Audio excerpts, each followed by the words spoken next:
Bonjour à vous, chers auditeurs, et bienvenue à Question d'actualité chaque midi 15 sur les ondes de Radio VM. Ici Philippe Labrec au micro, très heureux de vous retrouver. Plus de 30 ans après la fin de l'apartheid en Afrique du Sud, le pays fait aujourd'hui face à une situation sociopolitique marquée par la pauvreté, la corruption, des pouvoirs publics inefficaces, une forte criminalité et la traite d'êtres humains notamment. Malgré tout, plusieurs restent optimistes en rapport à l'avenir du pays, en particulier depuis les élections de 2024 et la formation d'un gouvernement d'union nationale. Quelle est donc la situation sur le terrain en Afrique du Sud? Pour en parler, nous recevons Alexis Brunet, journaliste et reporter sur différentes plateformes, notamment libremedia.com, où il a signé une série d'articles sur le sujet lors d'un séjour dans ce pays. Monsieur Brunet, bienvenue. Bonjour Monsieur Labrec et bonjour à tous vos auditeurs. Bonjour. Comme je l'ai mentionné, vous avez signé une série de reportages sur le sujet à propos de la société sud-africaine, de l'exploitation minière illégale à la traite d'humains, aux tensions raciales et à la corruption. Quel est l'état global, économiquement et sociopolitiquement, de l'Afrique du Sud aujourd'hui? Alors, un état global, c'est ce que vous avez dit. Il y a une forte corruption, tout du moins un sentiment de corruption qui est assez fort. Je signale quand même que la corruption, si on regarde les statistiques, la corruption au Mexique est quand même plus faible que dans des pays où j'ai vécu, comme le Mexique, la Colombie, le Guatemala, où là la corruption est quand même beaucoup plus forte. Donc la corruption en Afrique du Sud est assez forte, mais je pense qu'il faut relativiser par rapport au pays que je vous ai donné, par rapport à l'Afrique forte. L'Afrique du Sud est quand même beaucoup moins corrompue, par exemple, que la République du Congo, la République démocratique du Congo. En revanche, le chômage, c'est 35% officiellement, 35% des actifs, 30% sur la population totale et 35% des actifs. Et les mauvaises langues qui seraient traitées de complotistes par chez nous disent que c'est plus. Donc, moi, je ne sais pas, mais il y a beaucoup de gens au chômage. Les gens qui travaillent, qui peinent à joindre les deux bouts, à payer leurs factures de fin de mois, c'est de plus en plus fréquent. Le coût de la vie a beaucoup augmenté, notamment depuis la crise de la Covid-19, où le gouvernement a mené une politique de confinement très drastique. Alors apparemment, c'est là que ça s'est empiré au niveau économique. La criminalité, ça ne s'invente pas, ça ne s'améliore pas. Donc il y a les gens qui le peuvent, qu'ils soient riches ou pas très riches d'ailleurs, se barricadent dans des forteresses avec des clôtures électriques, des barbelés électriques, des caméras de surveillance et puis aussi des sociétés de patrouille, si vous voulez, des espèces de police privée qui patrouillent soit dans le quartier, soit chez eux. D'ailleurs, moi, dans le quartier où j'habite, en fait, je sais qu'il y a une espèce enfin, pas dire une milice, de patrouille, de police privée qui patrouille. En fait, c'est pour le quartier. Mais aussi dans les quartiers populaires, on voit aussi beaucoup de barbelés. Alors, pas forcément électriques, c'est plutôt des barbelés comme au Mexique. Mais c'est quelque chose qui est très présent. En fait, c'est assez rare, disons, de voir des maisons, en tout cas dans la capitale, où il n'y a pas toutes ces peut-être espèces de prisons chez soi.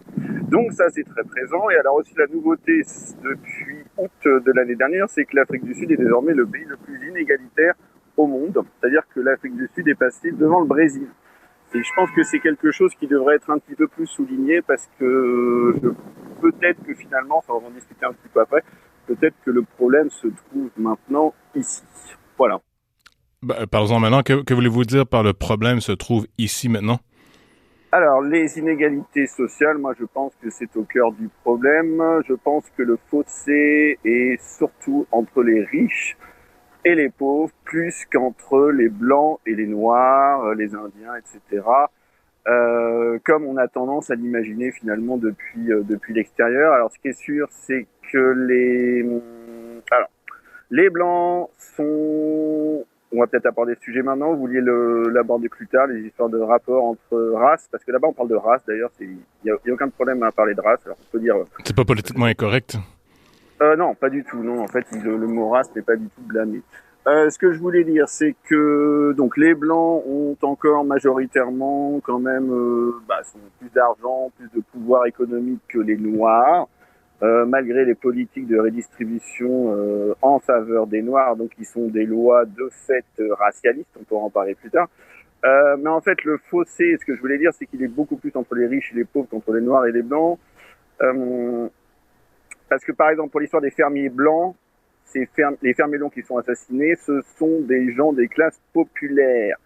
Si on demande, comme je l'ai fait dans un article pour Libre Média, j'avais fait un micro-trottoir auprès de blancs qui, eux, font partie de la classe de l'élite, eux disent que non, il n'y a pas de problème pour les blancs en Afrique. Ils ont raison. Sauf que le problème, c'est qu'ils ne vivent pas la même réalité que des blancs qui se trouvent à 30, même seulement à 30-40 km de Johannesburg, qui galèrent avec leurs fermes, qui gagnent pas beaucoup d'argent, qui sont des descendants d'Afrikaners, donc ils restent stigmatisés encore par rapport à l'apartheid, parce qu'on les voit de l'extérieur un peu comme des racistes, etc. Donc voilà, j'en passe. Et surtout qui ont des problèmes finalement de matériel tous les jours. Et bien que ce soit et ce sont des blancs, et pourtant ils font partie des gens qui sont pauvres. Donc en fait, je pense qu'on est beaucoup plus dans un problème, parce que maintenant il y a aussi des noirs. D'ailleurs, à commencer par le gouvernement, parce que le président actuel Ramaphosa est quand même millionnaire, c'est un ancien homme d'affaires. Donc je ne sais pas ce qu'il y a.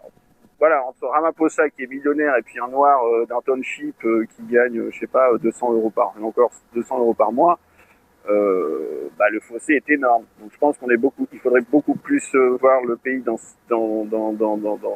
cette perspective que dans les différences entre noirs et blancs. Mais est-ce que les fermiers blancs de la classe ouvrière, comme vous l'avez mentionné, se sentent persécutés alors que les classes supérieures blanches qui travaillent dans les grandes villes, eux, voient peut-être la chose différemment? Est-ce que ça explique un peu leur perception différente, leur situation socio-économique différente? C'est compliqué de savoir s'ils sont persécutés par les Noirs. Ou disons par les lois racialistes que vous avez mentionnées. Oui. Alors, il y a toujours eu beaucoup de pauvreté en Afrique du Sud. Enfin, moi, c'est ce que je découvre. Il n'y a jamais eu d'air.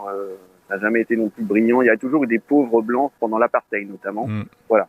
Il y avait déjà des blancs qui étaient pauvres pendant l'apartheid. Alors après, ils avaient beaucoup plus de droits parce que les noirs n'en avaient pas. Ça, c'est une évidence. Alors, est-ce qu'ils se sentent persécutés par les lois? Ils se sentent sans doute un petit peu blâmés. Oui, il y en a. Effectivement, il y a des échos, mais c'est pas forcément pour les fermiers. Il y a des gens qui disent, comme ils sont blancs, on leur dit, non, désolé, vous pouvez pas avoir le job parce que vous êtes blanc. Donc, il y a ces lois, effectivement, racialistes, disons, de discrimination positive. Oui, exact. Mais est-ce qu'ils font vraiment face à un génocide ou c'est exagéré? Ah non. Alors, le mot génocide a été inventé par un juriste polonais qui s'appelle Raphaël Lemkin, qui a été fait juste après, c'était pour qualifier le massacre des Juifs pendant la Shoah. Si on parle de génocide actuellement, en Afrique du Sud, je ne sais pas ce qu'on peut qualifier de ce qui se passe en Ukraine ou à Gaza, par exemple. Non, les mots ont un sens. Il n'y a pas de génocide des Blancs, mais de toute façon, tout le monde le sait. Donald Trump le sait. Ça, c'est juste de la rhétorique. Alors, ça, de toute façon, tout le monde est d'accord là-dessus. Il n'y a pas de génocide. Enfin, il y a pas. Mais le mot revient quand même assez souvent dans les médias. Là. Oui, le mot revient complètement à tort. C'est parce que c'est Trump qui a dit qu'il y avait ça, mais il n'y a pas de génocide. Parce qu'encore une fois, si on parle de génocide des Blancs d'Afrique du Sud, je vois pas comment on peut qualifier le génocide des Arméniens, le génocide des Juifs, le génocide, les massacres qui se passent à Gaza actuellement. Il n'y a pas de comparaison à faire. Non, c'est ça. En fait, le problème, c'est que les mots ont quand même un sens, comme Trump a dit d'ailleurs assez récemment. Mais là, je parle de chose. Donc, il n'y a pas de génocide. Après, mais ça, c'est un avis personnel. Je trouve que ça a permis aussi de mettre le doigt sur quelque chose qui est la question de la redistribution des terres, où le président Ramaphosa semble, alors moi je sais pas, je suis pas dans ces petits papiers Ramaphosa, je sais pas exactement ce qu'il pense, on peut avoir l'impression qu'il fasse un petit peu un double jeu, c'est-à-dire qu'il dit ce que veulent entendre les médias étrangers, que tout va bien, que les Blancs resteront, parce que c'est ce qui s'est passé en Afrique du Sud. Il n'y a pas de ressentiment globalement, et c'est quand même un miracle, des Noirs vers les Blancs. Ça, c'est quand même c'est la chose qui est la plus surprenante quand on débarque là-bas. Mais il se peut aussi qu'ils tiennent d'autres discours, des fois, mais à mon avis, pour des visées purement électoralistes, quand ils se retrouvent avec la frange d'extrême gauche, disons la plus radicale, de l'ANC, qui, elle, veut récupérer, comme elle dit, ce qui se discute aussi, parce que qui était là en premier, ça c'est compliqué, les terres et donc les fermes que possède une grande majorité qui appartiennent dans leur grande majorité à des Blancs. Parce qu'effectivement, La question foncière est quand même aussi au cœur du problème, parce que la majorité des terres appartiennent à des blancs et non pas à des noirs. Alors, est-ce qu'il faut prendre les blancs pour les redistribuer aux noirs? Est-ce qu'il faut faire une espèce de redistribution à l'envers? En fait, toute la question est là. Ça soulève des questions. On a parlé de corruption, conditions économiques difficiles. Dans vos articles aussi, vous mentionnez la traite d'êtres humains et les activités minières dangereuses. Tout ça semble être relié d'une façon ou d'une autre. Est-ce qu'il y a un élément, une dynamique, à votre avis, qui permet de comprendre pourquoi tous ces éléments-là semblent être reliés? Le chômage, hein. Alors, il y a le chômage et puis il y a les frontières depuis que l'ANC est au pouvoir. En fait, pendant l'apartheid, les frontières des pays voisins, donc le Zimbabwe, la Namibie, le Mozambique, par exemple, tous ces pays étaient fermés il y avait carrément des barbelés aux frontières. Voilà. Donc, avec la fin de l'apartheid, ils ont décidé d'ouvrir les frontières. Mais en fait, ils les ont ouverts complètement. Donc, il y a beaucoup de gens qui se plaignent d'ailleurs de l'immigration, de Noirs sud-africains qui se plaignent qu'il y a trop de Zimbabwéens. Enfin, voilà, ils disent des trucs comme ça. On va dire. Donc, ça s'entend beaucoup. Et alors, je dis ça parce qu'il y a beaucoup. Mais qu'est-ce qu'ils disent exactement, en fait? C'est parce que ça affecte le marché du travail négativement? Oui, ils disent qu'il y a trop de Zimbabwéens et puis qu'ils se tiennent mal, des trucs comme ça, et qu'ils prennent leur travail, voilà, des trucs comme ça. Et par rapport aux mines, par exemple, les majorités des mineurs, les Amazama, comme on les appelle en Zoulou, ils viennent donc du Zimbabwe, ils viennent du Lesotho, c'est un petit pays qui est enclavé au sein de l'Afrique du Sud. La majorité, ce sont des étrangers. En tout cas, ils ne sont pas de Johannesburg. Et il y en a une petite partie qui vient aussi d'Afrique du Sud, mais qui vient plutôt de l'Est. Ils minent de l'or, des métaux précieux, principalement? Alors, c'est l'or. Là, les Amazama, c'est l'or. Après, il y a peut-être du diamant. C'est surtout de l'or. En Afrique du Sud, c'est surtout de l'or. Le diamant, c'est plutôt au Botswana, mais c'est plutôt des mines légales. En Afrique du Sud, c'est surtout l'or, en fait, parce que la fondation d'Afrique du Sud, enfin, toute sa richesse, c'est l'histoire de l'Afrique du Sud, c'est l'or. Donc, ils viennent parce qu'ils crèvent, enfin, ceux que j'ai rencontrés, ils ont rien à bouffer dans leur pays, voilà. Alors, le trafic d'êtres humains, je dis ça aussi, c'est lié, il y a du banditisme, il y a de la criminalité, donc en Afrique du Sud, ça c'est pas nouveau, malheureusement. Et donc il y a des gens qui sont apportés aussi de force. Alors ça peut être du Zimbabwe, ça peut être du Mozambique qui est à côté, mais ça va aussi plus loin parce qu'une fois ils ont retrouvé des gens des Somaliens carrément qui étaient tout nus, qui couraient parce qu'ils avaient réussi à s'échapper de leur bourreau, donc ils les ont retrouvés en train de courir tout nus dans une avenue de Johannesburg, dans un quartier de classe moyenne, disons. Le point commun, c'est faire de l'argent, c'est le crime, c'est le grand banditisme, c'est la drogue aussi, parce qu'il y a beaucoup de drogues qui arrivent maintenant de l'Amérique latine, qui pour arroser l'Afrique, qui débarque au Cap. Voilà. Donc, oui.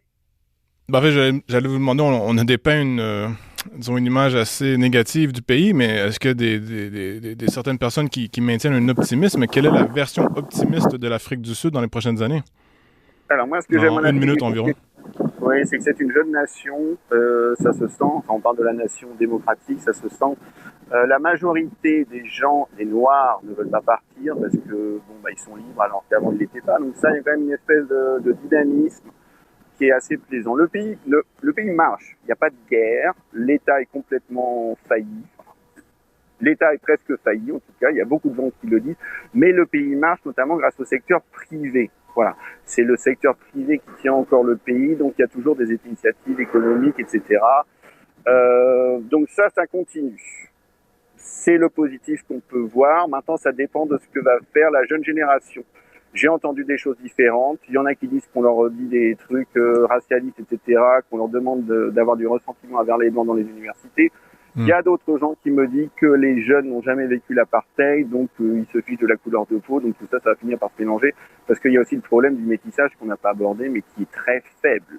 Sur ce, Alexis Brunet, journaliste, reporter et essayiste, merci. Je t'en prie, merci à vous.